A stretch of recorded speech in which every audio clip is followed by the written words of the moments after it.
Hello everyone. तो आज की क्लास में हम लोग बातचीत करने वाले हैं एक बहुत बहुत इंटरेस्टिंग टॉपिक, एग्जाम के लिए बहुत इंपॉर्टेंट है। And the name of the topic is process costing.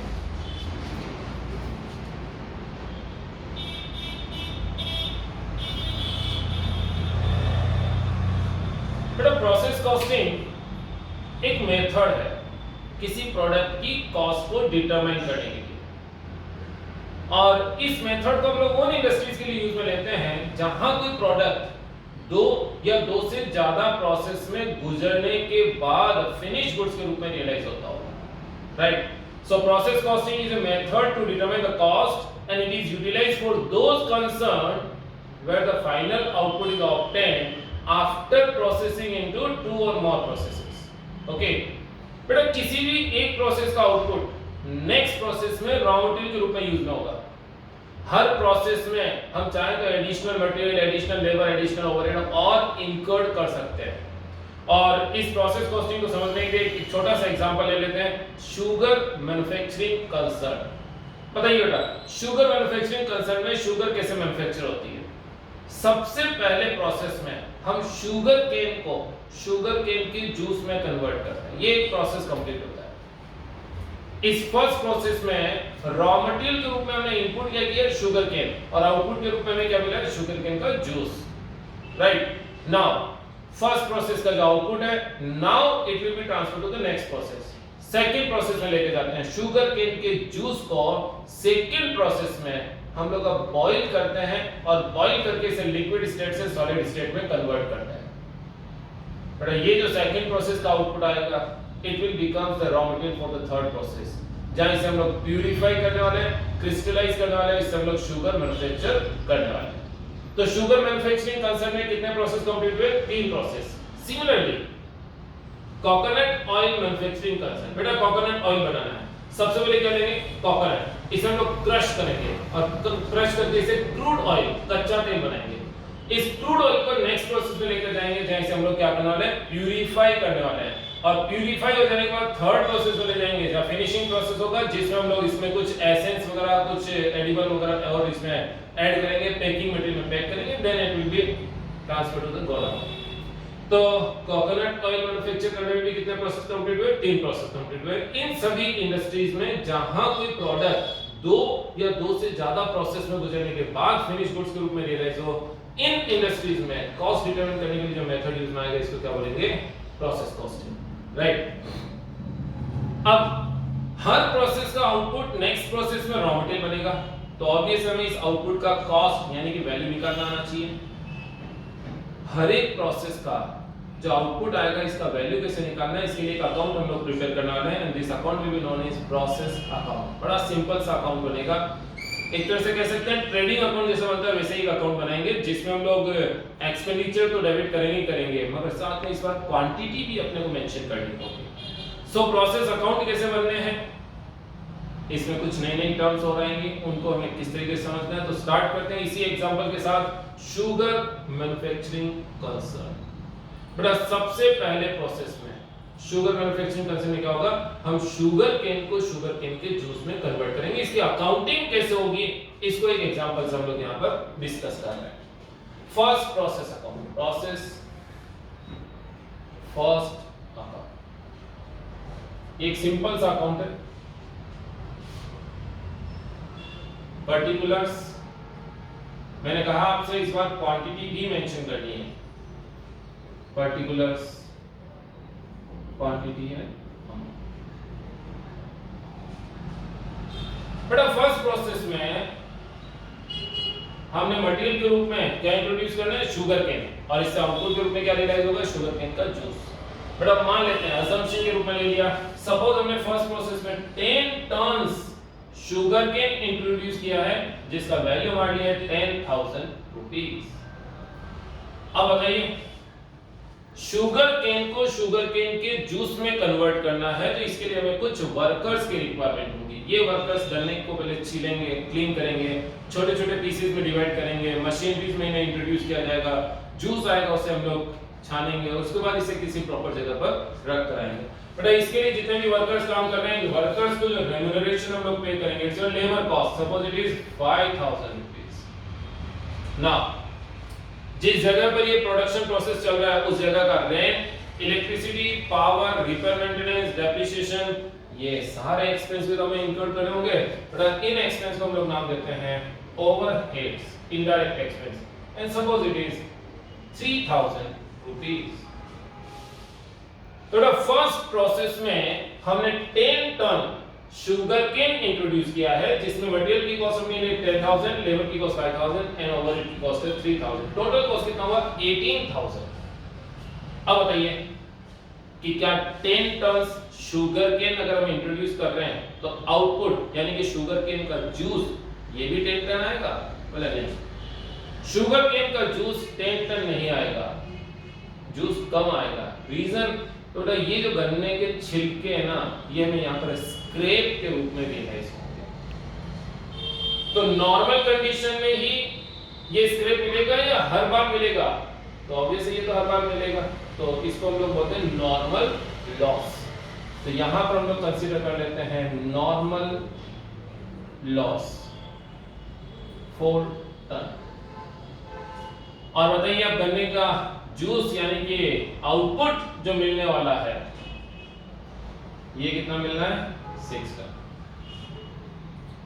बेटा अगर 18000 की टोटल कॉस्ट है तो इसमें से गन्ने के छिलके की कॉस्ट अगर हम कैलकुलेट करते हैं तो 40:60 के रेट में रेशियो में डिस्ट्रीब्यूट कर देते हैं, 7200 ये आ गई और 10800 ये आ गई। 18000 की जो टोटल कॉस्ट है, 10 टन शुगर केन इंट्रोड्यूस किया था, उसमें से 4 टन जो छिलके मिले उसकी कॉस्ट है 7200 और 6 टन जो गन्ने का जूस मिला उसकी कॉस्ट है 10800। बेटा कॉस्ट अकाउंटिंग में हमने एक पॉइंट हमेशा पढ़ा है और आगे भी याद रखिए, the cost of normal loss should be charge to production. जो नॉर्मल लॉस है ना उसकी कॉस्ट को हमेशा किससे चार्ज करते हैं? प्रोडक्शन से चार्ज करते हैं। तो बताइए यहां पर हमने गन्ने जो इंट्रोड्यूस किए ना वो किसके लिए? गन्ने के छिलके निकालने के लिए, गन्ने का जूस निकालने के लिए। तो ऑब्वियसली गन्ने का जूस निकालने के लिए, तो अपना आउटपुट यानी कि प्रोडक्शन क्या है? गन्ने का जूस। तो ये जो गन्ने के छिलके की कॉस्ट आ रही है 7200, इसे हमें प्रोडक्शन से यानी कि गन्ने के जूस की कॉस्ट से ही चार्ज करना होगा। तो ये 7200 रुपीस यहां चार्ज न करके हम लोग इसी में ऐड कर देते हैं। ओके, साथ में हमने एक पॉइंट और पढ़ा है नॉर्मल लॉस के लिए। नॉर्मल लॉस की कॉस्ट को हमेशा प्रोडक्शन से चार्ज करते हैं, मगर साथ ही साथ अगर नॉर्मल लॉस को मार्केट में सेल किया जाए तो सेल करने पर अगर कोई स्क्रैप वैल्यू रियलाइज हो रही है, कुछ पैसा अगर अपने को मिल रहा है, तो इसे हम प्रोडक्शन की कॉस्ट में से क्या करते हैं? माइनस करते हैं, लेस कर देते हैं। तो सपोज करिए गन्ने के जो छिलके हैं ना, अगर ये मार्केट में सेलेबल है, मार्केट में बिक सकते हैं, मान लीजिए इससे में 3000 का अमाउंट रियलाइज हो सकता हो, तो ये 3000 हम लोग क्या करेंगे? गन्ने के जूस की कॉस्ट में से कम कर देंगे, माइनस कर देंगे। राइट? तो बताइए ना गन्ने के जूस की नेट कॉस्ट क्या बची? बेटा 10800 प्लस 7200 टोटल कितना हुआ? 18000 माइनस 3000 कर दिया, तो नेट कॉस्ट क्या आएगी?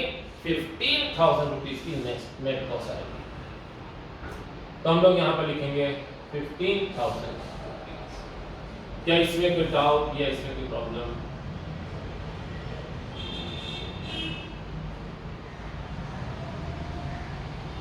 बताइए। टोटल इधर 10 टन, इधर भी 10 टन, इधर भी टोटल वैल्यू 18000 और इधर भी टोटल वैल्यू 18000। ये अपना फर्स्ट प्रोसेस अकाउंट हमने कंप्लीट किया। तो यहाँ नॉर्मल लॉस का ट्रीटमेंट हम लोगों ने यहाँ पर समझा है। नॉर्मल लॉस की जो कॉस्ट है उसे तो हम प्रोडक्शन से चार्ज करेंगे, बट नॉर्मल लॉस को सेल करने से अगर कोई स्क्रैप वैल्यू रियलाइज होती है तो इसे प्रोडक्शन कॉस्ट में से माइनस करते हैं। तो नॉर्मल लॉस की जो क्वांटिटी है उसके आगे यहाँ पर क्या लिखते हैं? कॉस्ट या इसकी सेल वैल्यू। तो डेफिनेटली हम इसकी यहाँ सेल वैल्यू लिखते हैं, तो ऑटोमेटिकली ट्रीटमेंट में क्या हो जाएगा? प्रोडक्शन की कॉस्ट में से ये माइनस हो जाएगा। राइट? बेटा यहाँ से जो प्रोसेस फर्स्ट का आउटपुट आएगा यानी गन्ने का जूस, इसे क्या करना है? सेकंड प्रोसेस में ट्रांसफर करना है। तो यहाँ बाय आउटपुट लिखने की बजाय हम लोग क्या लिखते हैं? बाय प्रोसेस सेकंड का। चलिए प्रोसेस फर्स्ट के बाद अब प्रिपेयर करते हैं प्रोसेस सेकंड अकाउंट।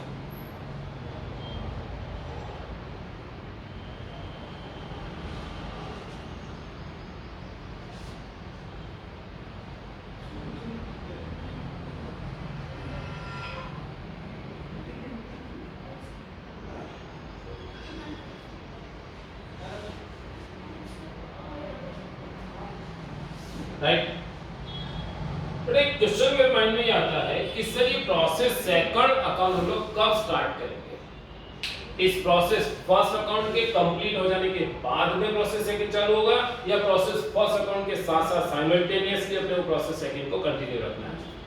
दो आंसर हो सकते हैं। बोले सर एक तो लास्ट में चलेंगे, फर्स्ट कंप्लीट होगा तब सेकंड शुरू करेंगे।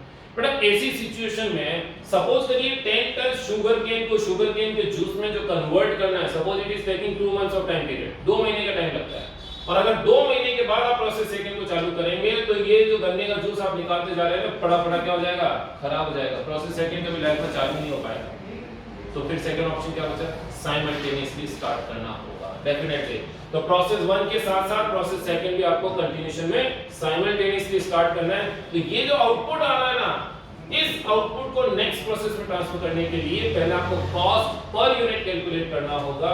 तो यहां पर एक फार्मूला हम लोग डिस्कस कर लेते हैं, cost per unit is equals to total cost minus scrap sales divide by total units minus normal loss units. बताइए ना टोटल कॉस्ट, इन सभी का sum material labour overhead total कितना है? ये 18000 माइनस स्क्रैप सेल्स जो नॉर्मल लॉस है उसकी expected sale value 3000 divide by total units कितना है अपना? टोटल 10 टन, इसमें से नॉर्मल लॉस का यूनिट कितना है? 4 ton. Total 15000 divide by 6 ton and it is coming 2500 rupees per ton. यानी कि फर्स्ट प्रोसेस का जो आउटपुट है गन्ने का जूस, उसकी कॉस्ट हमने डिटरमाइन की है 2500 रुपीस पर टन। तो इसका मतलब ये है फर्स्ट प्रोसेस में जैसे जैसे गन्ने का जूस मिलता जाएगा 2500 रुपीस पर टन के हिसाब से हम इसे सेकंड प्रोसेस में ट्रांसफर करते रहेंगे 2500 रुपीस पर टन। बेटा सपोज करिए शुरुआत के 15 दिन में यहाँ आधा टन गन्ने का जूस मिला, तो आधे टन को 2500 रुपए से मल्टीप्लाई किया, 1250 में इसे नेक्स्ट प्रोसेस में ट्रांसफर कर दिया। अगले 20 दिन में 1 टन मिला, उसको ट्रांसफर कर दिया, जैसे जैसे मिलता जाएगा इसे ट्रांसफर करते जाएंगे। जिस दिन ये प्रोसेस 100% कंप्लीट हुआ, मालूम पड़ा कि टोटल 6 टन गन्ने का जूस हमें मिला 2500 रुपीस के हिसाब से 15000 रुपीस में इसे सेकंड प्रोसेस में हमने ट्रांसफर कर दिया था। अगर प्रोसेस फर्स्ट अकाउंट में आप लिख रहे हैं या बाय प्रोसेस सेकंड अकाउंट, तो बताइए ना प्रोसेस सेकंड अकाउंट में क्या लिखे हैं? क्या लिखते हैं? To process first account 6 tons 15,000 rupees. अब इस गन्ने के जूस को सेकंड प्रोसेस में बॉईल करना है और बॉईल करके इसे लिक्विड स्टेट से सॉलिड स्टेट में कन्वर्ट करना है। तो सबसे पहले तो हम लोग इसमें क्या करने वाले हैं, कुछ केमिकल्स वगैरह और इंट्रोड्यूस करने वाले हैं जिसकी नेग्लिजिबल वेट है, वजन वगैरह नहीं है, सिर्फ केमिकल इंट्रोड्यूस कर रहे हैं। केमिकल क्यों मिला रहे हैं? क्योंकि बेटा हमें शक्कर बनानी है, ऐसा नहीं है कि गर्म होते होते वो गुड़ बन जाए शक्कर की जगह। तो हम लोगों ने इसमें कुछ केमिकल्स वगैरह इंट्रोड्यूस किया, सपोज 2000 रुपीस के केमिकल इंट्रोड्यूस किए। क्या सेकंड प्रोसेस में भी वर्कर्स की रिक्वायरमेंट होगी? डेफिनेटली होगी। गन्ने के जूस को लगातार हिलाने के लिए, ध्यान रखने के लिए, सही जगह रखने के लिए, इन सब के लिए वर्कर्स चाहिए। इन वर्कर्स का रेम्यूनरेशन सपोज है 3000 रुपीस, और ओवरहेड भी तो लगेंगे बेटा। सपोज करिए उस जगह का rent, electricity, power, repair maintenance, depreciation, insurance, ये सारे खर्चे हैं 4000 रुपीस। ओके, अब सेकंड प्रोसेस में क्या होने वाला है? गन्ने के जूस को बॉईल करके लिक्विड स्टेट से सॉलिड स्टेट में कन्वर्ट करने वाला है। तो मुझे बताओ ना बेटा, क्या सेकंड प्रोसेस में जो आउटपुट आने वाला है, अगर हमने 6 टन गन्ने का जूस इंट्रोड्यूस किया है तो जो आउटपुट होगा वो भी क्या 6 टन आएगा? बोले नहीं सर, कम आएगा। कम क्यों आएगा? क्योंकि गन्ने के जूस को जब बॉईल करेंगे ना तो ये इवेपोरेट हो जाएगा, वाष्पीकरण से कुछ गन्ने का जूस उड़ जाएगा। नॉर्मल कंडीशन में तो ऑब्वियस है कि ये नॉर्मल कंडीशन में, तो इसको क्या बोलेंगे? Normal loss. और मान लेते हैं कि हमारी इंडस्ट्री में जनरली अगर 6 टन गन्ने का जूस इंट्रोड्यूस करते हैं तो उसमें से 2 टन गन्ने का जूस इवेपोरेट होकर उड़ जाता है, अगर ये इवेपोरेट हो रहा है, वाष्पीकरण से उठ रहा है, क्या इसको कुछ बेच सकते हैं? नहीं बेच सकते, तो इसकी अमाउंट यहाँ करके आएगी 0 आएगी। अब बताओ यहाँ से प्रोसेस सेकंड का जो आउटपुट आएगा इसे हमें कहाँ ट्रांसफर करना है? ऑब्वियस है प्रोसेस थर्ड अकाउंट में ट्रांसफर करना है, तो यहाँ हम लोग लिखेंगे बाय प्रोसेस थर्ड अकाउंट। ये बताइए प्रोसेस थर्ड हम लोग कब शुरू करेंगे? प्रोसेस सेकंड के कंप्लीट होने के बाद या साइमल्टेनियसली? तो ऑब्वियस है कि इस बार आंसर आपका है साइमल्टेनियसली शुरू करना है। तो प्रोसेस सेकंड के आउटपुट को प्रोसेस थर्ड अकाउंट में ट्रांसफर करने के लिए पहले हमें कॉस्ट पर यूनिट एस्टिमेट करनी होगी। तो बताइए कॉस्ट पर यूनिट का क्या फॉर्मूला है? अभी भी आपने पढ़ा है, total cost minus scrap sales divide by total units minus normal loss units. बताइए टोटल कॉस्ट इन सभी को ऐड करना है, कितना आ रहा है? 24,000 रुपीस माइनस स्क्रैप सेल। बेटा इस बार स्क्रैप सेल नहीं है, इसे 0 लिख देते हैं, डिवाइड बाय टोटल यूनिट्स कितना है? 6 ton minus normal loss unit कितना है? 2 ton. 24,000 divided by 4 ton, it comes to 6,000 rupees per ton। तो प्रोसेस सेकंड का जो आउटपुट आएगा इसकी वैल्यू में डिटरमाइन करनी है 6,000 रुपीस पर टन। अब प्रोसेस सेकंड अकाउंट में जैसे जैसे अपने को आउटपुट मिलता जाएगा 6,000 रुपीस पर टन के हिसाब से हम लोग इसे क्या करने वाले हैं? नेक्स्ट प्रोसेस में ट्रांसफर करने वाले हैं। बेटा सपोज करिए स्टार्टिंग के 15 दिन में आधा टन आउटपुट आया, 6,000 से मल्टीप्लाई किया, 3,000 रुपए लिखे, नेक्स्ट प्रोसेस में ट्रांसफर कर दिया। अगले 20 दिन में 1 टन आया, उसको भी हमने 6,000 से मल्टीप्लाई किया, नेक्स्ट प्रोसेस में ट्रांसफर किया। जैसे जैसे आउटपुट आता जा रहा है इसे नेक्स्ट प्रोसेस में ट्रांसफर कर रहे हैं। सपोज करिए ये प्रोसेस जिस दिन 100% कंप्लीट हुआ तब तक हम लोग यहाँ 3.5 टन आउटपुट जो आया था उसे 6,000 के हिसाब से 21,000 रुपीस में नेक्स्ट प्रोसेस में ट्रांसफर कर चुके थे और ये प्रोसेस अपना 100% कंप्लीट हो चुका था। इस बार थोड़ा सा प्रॉब्लम हुआ है। प्रॉब्लम क्या हुआ है?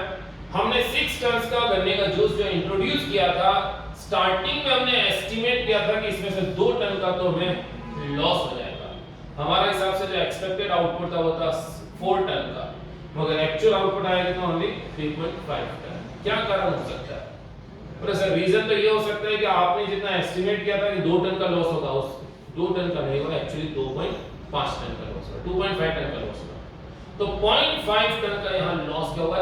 एक्स्ट्रा हुआ है, इसे हम लोग नाम देंगे एबनॉर्मल लॉस 0.5 टन। और इसका भी वैल्यूएशन 6,000 रुपीस के हिसाब से जो फिनिश गुड्स का वैल्यूएशन उसी हिसाब से करिए, क्या वैल्यू आती है? 3,000 रुपीस। टोटल 6 टन्स, इधर भी क्वांटिटी क्या होगी? 6 टन, इधर टोटल 24,000, तो इधर भी टोटल 24,000। ये प्रोसेस सेकंड अकाउंट में अपने कंप्लीट कर लिया। थोड़ा यहां तक आते आते हमने 2-3 पॉइंट डिस्कस कर लिए हैं। पहला पॉइंट हमारे पास क्या था? प्रोसेस अकाउंट कैसे बनता है। तो बड़ा सिंपल है, जैसा ट्रेडिंग अकाउंट बनाते हैं वैसा प्रोसेस अकाउंट बनेगा। इसमें क्या लिखना है? एक्स्ट्रा क्वांटिटी लिखेंगे और कुछ भी नहीं, बाकी सब कुछ सेम। ओके, नॉर्मल लॉस क्या है? किसी भी प्रोसेस में जितना मटेरियल हम इंट्रोड्यूस करते हैं आउटपुट एग्जैक्टली उतना नहीं आता है। नॉर्मल कंडीशंस में इसमें से कुछ मटेरियल क्या हो जाता है? खराब हो जाता है और आउटपुट जो होता है वो रिड्यूस हो जाता है।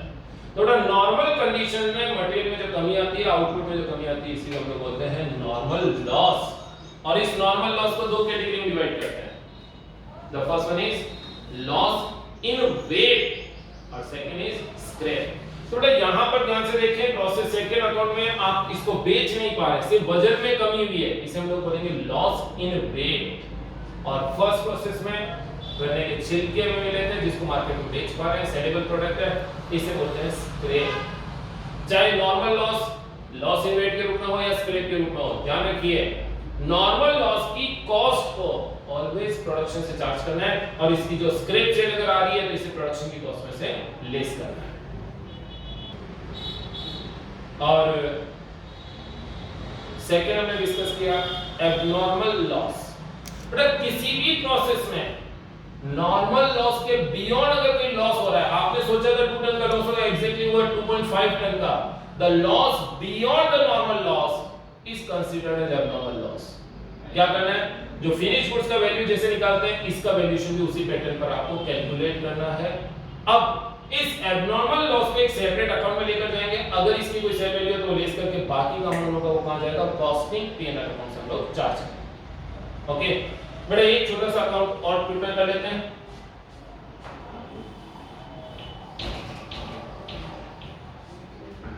प्रोसेस थर्ड अकाउंट,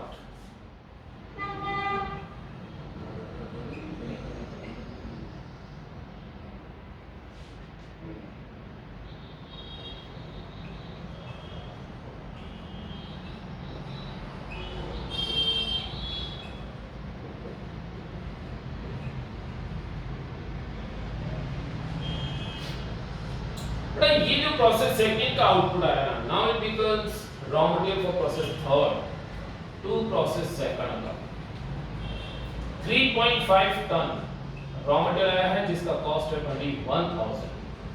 अब इस प्रोसेस थर्ड में क्या करना है, इस प्रोसेस थर्ड में हमें सेकंड प्रोसेस का जो आउटपुट आया था इसे प्यूरिफाई करना है, क्रिस्टलाइज करना है, छोटे छोटे दानों में विभक्त करना है और इससे हमें शुगर यानी शक्कर रियलाइज करनी है।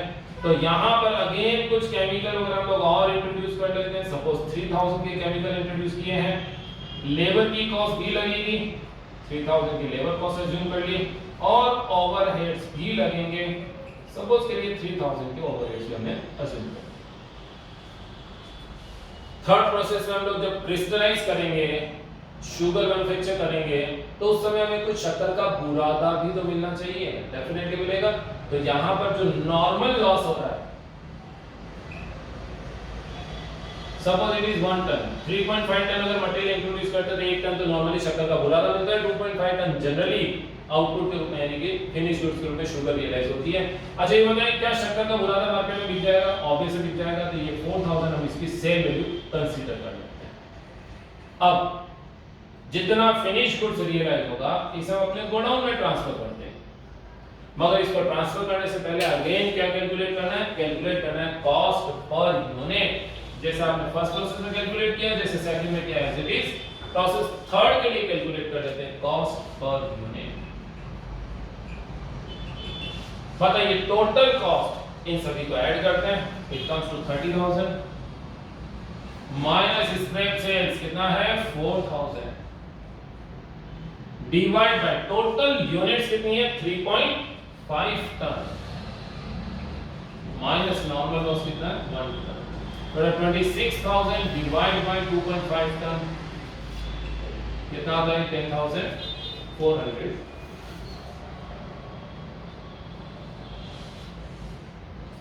तो प्रोसेस थर्ड का जो फिनिश गुड्स है उसकी वैल्यू अपने लिए 10,400 रुपीस पर टन। तो जैसे जैसे यहाँ पर शुगर मिलती जाएगी इसको अपन गोडाउन में ट्रांसफर करेंगे 10,400 रुपीस पर टन के हिसाब से।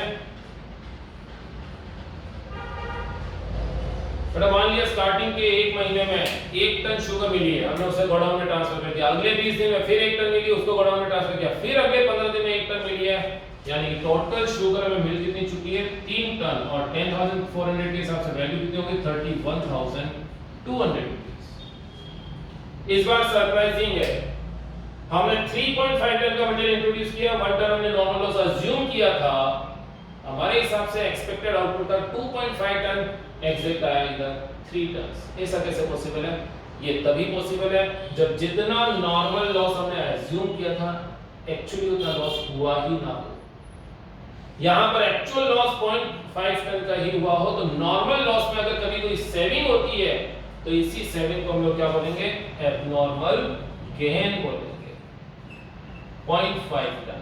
और इस एब्नॉर्मल गेन का वैल्यूएशन भी 10,400 के हिसाब से फिनिश गुड्स के वैल्यू के हिसाब से कर लेंगे, तो ये आता है 5,200। ये भी अपना वैल्यू क्या होगा दोनों तरफ इक्वल हो जाएगा। टोटल क्वांटिटी इधर 4 टन, इधर भी 4 टन, टोटल वैल्यू इधर आएगी 35,200, इधर भी 35,000, राइट।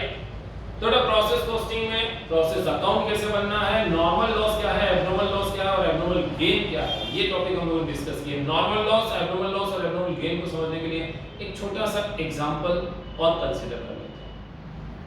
बेटा कई बार आप में से कुछ बच्चे ऐसे होंगे जिन्होंने कोई एग्जाम वगैरह दिया हो और घर आने के बाद पेपर को सेल्फ इवैल्यूएट करने की ट्राई की हो कि भाई अपने मार्किंग हम खुद करके देखते हैं कितने मार्क्स आएंगे।